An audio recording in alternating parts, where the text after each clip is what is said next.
prima di tutto è molto importante, quando ci sono abbondanti piogge, cercare di trattenere l'acqua, trattenerla per poi rilasciarla nei momenti di bisogno e soprattutto trattenerla anche quando ce n'è veramente molta, che potrebbe anche causare dei danni ingrossando i fiumi e tutt'altro. Per quanto riguarda il Consorzio Brenta,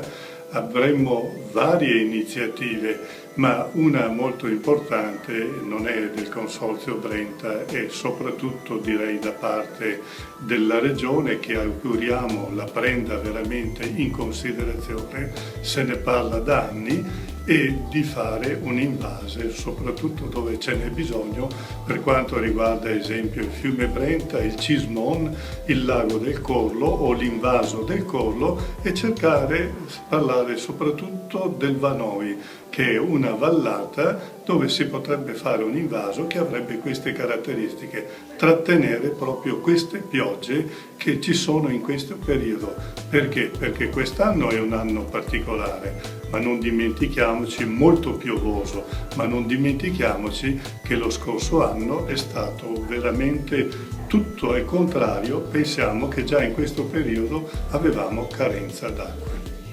Questa conferenza organizzativa AMBI 2013 porta anche un ottimo scambio di opinioni e consigli su quello che può essere il futuro in questo verso. Certo, trovo molto importante questi incontri, questa ottava conferenza organizzativa, perché ci dà la possibilità